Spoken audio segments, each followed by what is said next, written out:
Welcome to story time. Let's start with our song. Hello, friends. Hello, friends. Hello, friends. I'm glad to see you here. This week, our fairy tale from the Brothers Grimm is called Rapunzel. Once upon a time, there was a man and a woman who had long hoped to start a family. They had a little window at the back of their house, and it looked down the hill to a beautiful garden. It was full of the most beautiful flowers and herbs, all sorts of delicious things to eat. It was a gorgeous garden.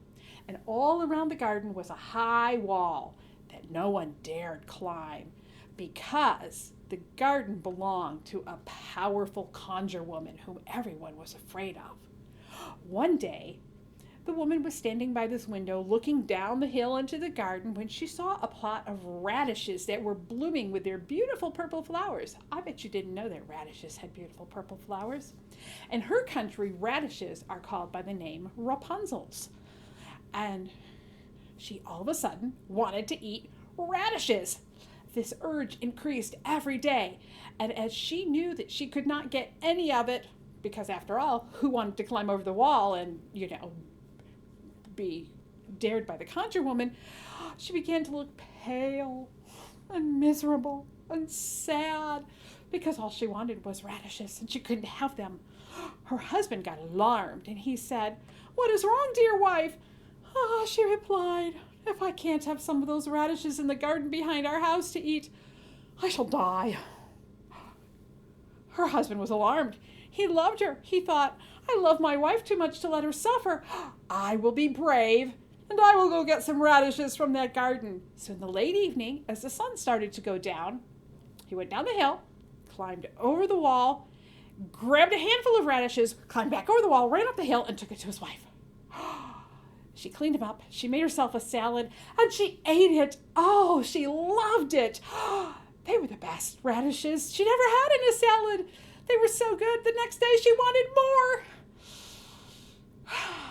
And she looked at her husband and said, "Please, please, could you get me some more radishes? I love them. I'm so hungry for radishes." He said, "I don't know. Please, I just want more radishes." And so, because he knew he'd have no rest if he didn't go, he went down the hill, at sunset, over the wall, and when he stood up after jumping off the wall, he was eye to eye with the conjure woman.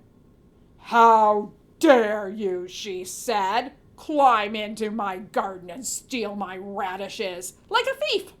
You shall suffer for it." "Have mercy," he said, "please. I only came out of necessity. My wife saw your radishes from the window in our kitchen, and she felt such a need for them. She's very, very particular in what she eats these days, and she said she would have died if she didn't have more radishes. So I came to get them. Please, have mercy." Then the conjure woman allowed her anger to cool down, and she said to him, "If that is the case, I will allow you to take with you as much Rapunzel as you like, on one condition. You must give me the child which your wife will bring into this world. I shall treat her well and care for her like a mother." The man froze. Okay. He agreed to everything. And when their daughter was born, the conjure woman appeared at once, gave the child the name Rapunzel, and took the baby away with her.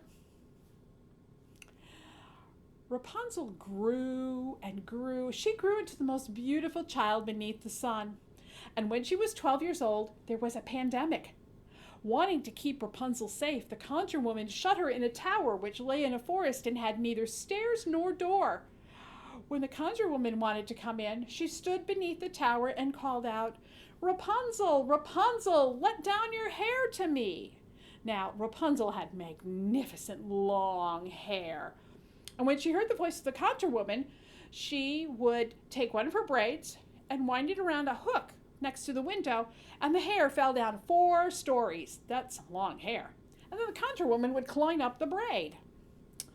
After a year or so, it came to pass that the king's son rode through the forest, and he went by the tower.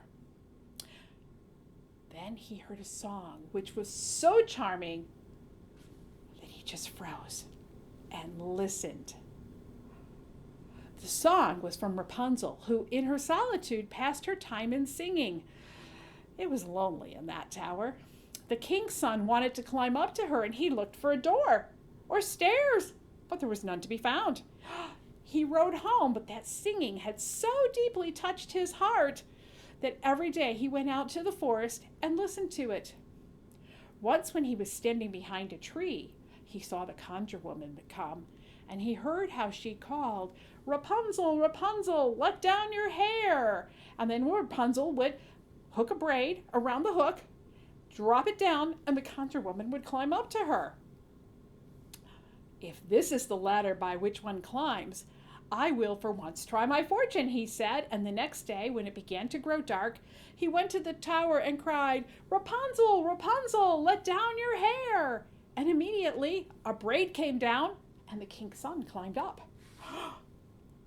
Rapunzel was terribly frightened when she saw another teenager standing there. This was definitely not the conjure woman. But the king's son began to talk to her quite like a friend. And he told her that his heart had been so touched by her music that he felt he had to meet her. Rapunzel lost her fear, and when he asked her if he could come again, she agreed. He visited every week, always wearing a mask and staying 6 feet apart. Over time, they fell in love, and they decided they wanted to do things outside the tower. The prince bought Rapunzel a mask. It matched her dress. Rapunzel told the prince, "I will willingly go away with you, but I do not know how to get out of here.